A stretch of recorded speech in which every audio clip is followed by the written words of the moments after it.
Pues bien, entonces vamos a retomar una clase. Claro que es una sesión asincrónica, por lo tanto no me voy a tardar mucho. Espero que sea un tema factible, de rápido entendimiento y que no tenga mayor problemática. Es un tema muy sencillo además de todo. Creo que al poner atención puede formular varias situaciones con respecto a la propiedad de la poesía que tenemos de existir y de llevar a cabo a través de las formulaciones del lenguaje otro tipo de relaciones con la vida. Por eso es que es importante y fundamental tomar este tema en esta unidad. Hablar de connotación y hablar de denotación es como una forma de clasificar o de valorar cómo está construida la poesía. Partamos de una idea. De una idea.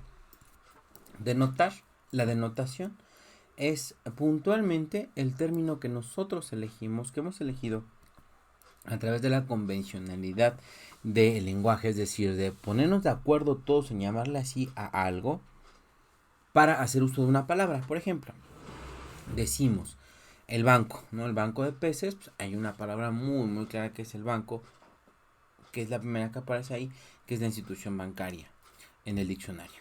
El diccionario, por supuesto, me permite a mí hacer uso en un determinado momento de la palabra fundamental, pero también me permite ir más allá. Quizá una acepción segunda sería el banco de peces y luego habría una acepción más que sea el banco para sentarse, y hay varias acepciones que van a tomarse en cuenta que son homónimos, es decir, son la misma palabra usada, homófonos también, una palabra usada, pero en diferentes, con diferentes definiciones, ¿no? Una variabilidad de definiciones.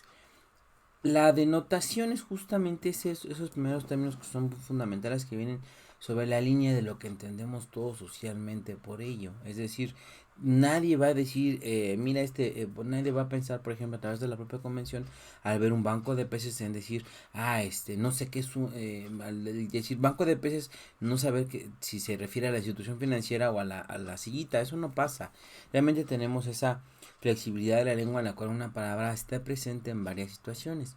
¿Qué pasa con la connotación y qué pasa con los significados extra? En una clase pasada revisaron, vieron, tuvieron la oportunidad de checar que era el lenguaje literario, ¿no? Cuando yo me enojaba y decía acerca del embellecimiento del lenguaje y la incierto que es la frase y demás, hablábamos justamente del lenguaje secundario de la literatura, un lenguaje construido a partir del cual ustedes realmente pueden encontrar un significado extra, un lenguaje que pertenece a un segundo nivel de significación.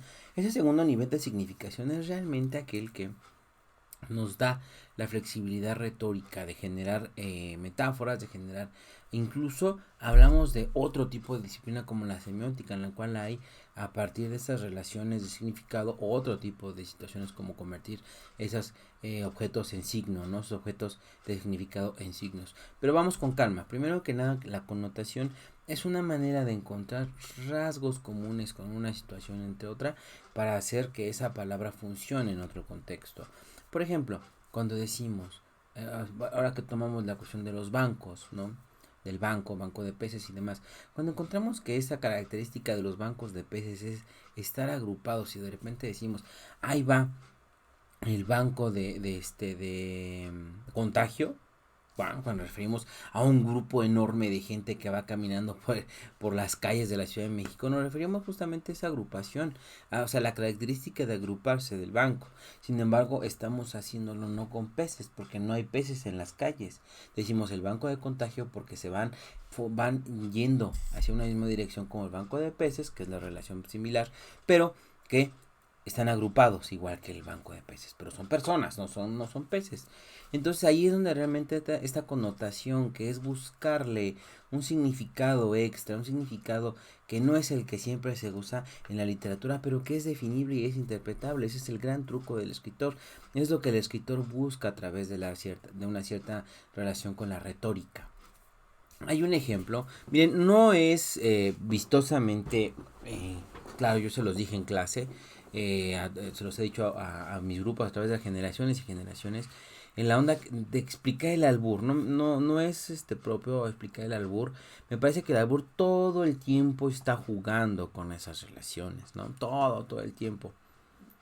Ustedes podrían buscar ahí como parte de la actividad que tienen, sin ser vulgares y sin ser groseros y mañosos, algún albur que por ahí estuviera en esta dinámica, porque hay muchos, o sea, definitivamente hay muchos.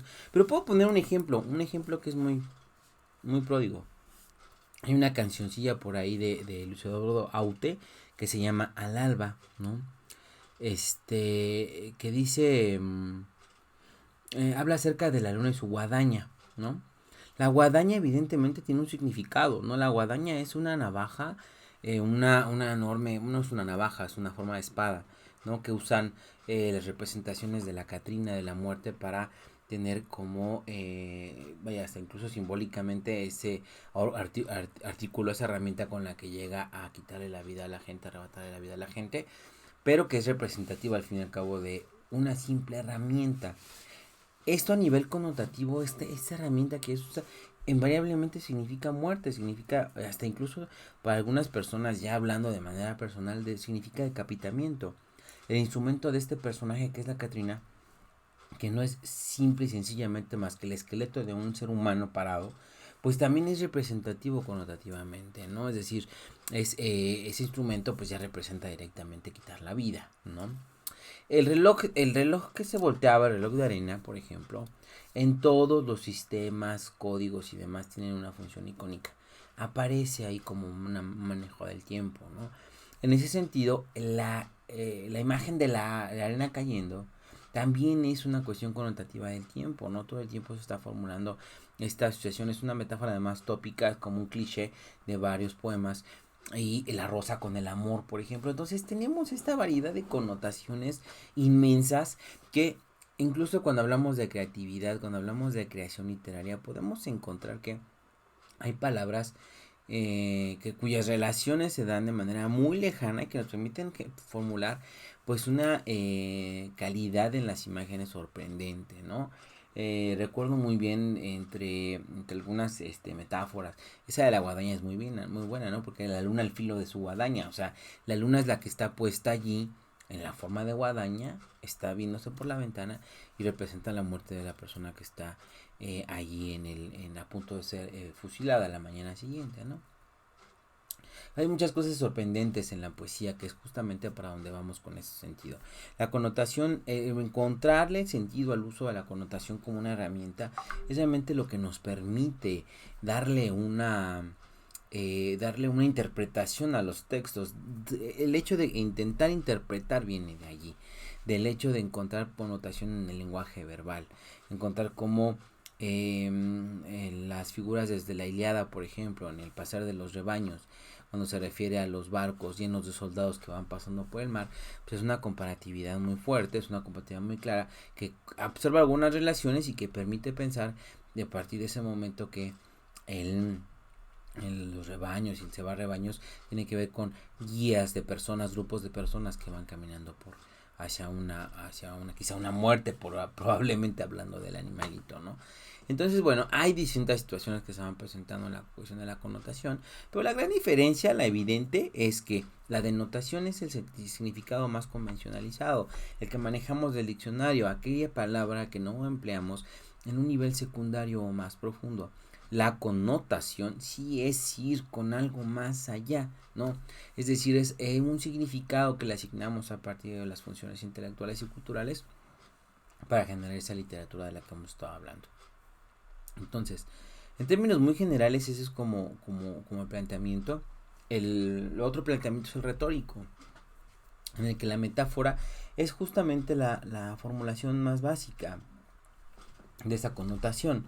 Para la metáfora vamos a encontrar que es bastante relativo el asunto, que no es una formulación tan amplia como para decirlo. Sin embargo, como para dedicarle toda una clase de metáfora, pero sí es realmente importante, ¿no?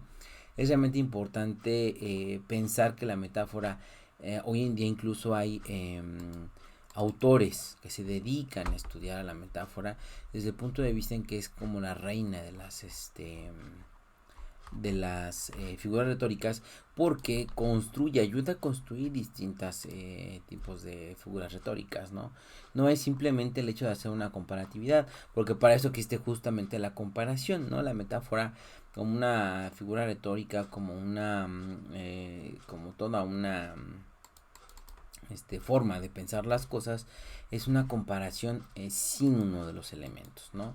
La forma más básica, la forma más fundamentada de decir esto es que, por ejemplo, en un libro, una autora llamada María del Carmen Bóves Naves retoma una conceptualización de la metáfora en un término comparativo, ¿no? Aquiles como un león, ¿no? Que significa que Aquiles tiene comparte todas las características del león, ¿no? Es valiente, es fuerte, es poderoso, y va más allá, ¿no? Creo que las características del león son inmensas, y creo yo que ahí es donde realmente proviene el hecho de decir que Aquiles es como un león. Sin embargo, hablando un poquito en términos de la propia construcción metafórica, hay un detalle más, hay un problema más, que es que la metáfora regularmente contemporánea, la metáfora construida a partir de la visualización de ciertos elementos,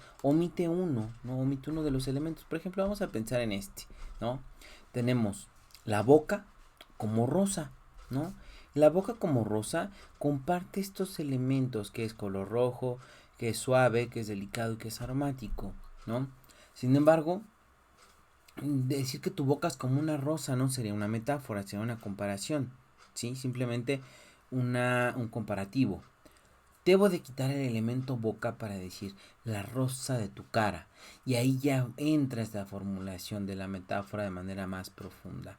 Puedes metaforizar con cualquier objeto en el universo prácticamente, y la relación que se establece entre la metáfora y los diferentes textos va a ser casi profunda, ¿no? Va a ser muy clara, de manera que representa la poesía. Tenemos otra figura retórica, que es la metonimia. Todo sentido, en el sentido más, más sencillo, hablamos de metonimia cuando hablamos de la parte por el todo, ¿no? Es decir, una parte que representa un todo. Aquí tengo un ejemplo de que es un verso de Góngora, que es: y el sol, todos los rayos de su pelo, en el cual el hecho de que el sol sea los rayos de su pelo representa algo más, ¿no?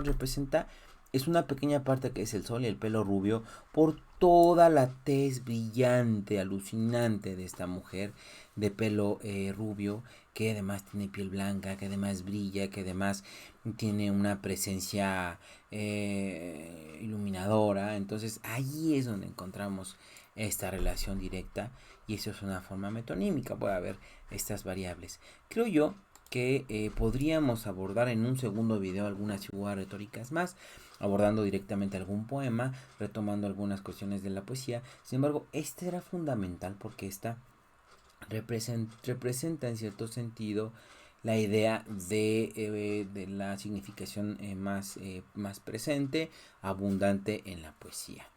Espero que les haya gustado este videito. Por favor, tienen una tarea, evidentemente.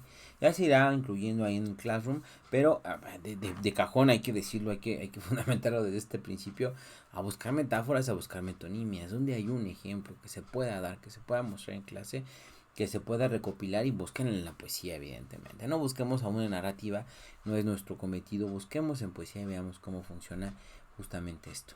Muchas gracias, chicos, estamos al contacto, espero les haya gustado el videito, y seguimos en puerta con diferentes formulaciones.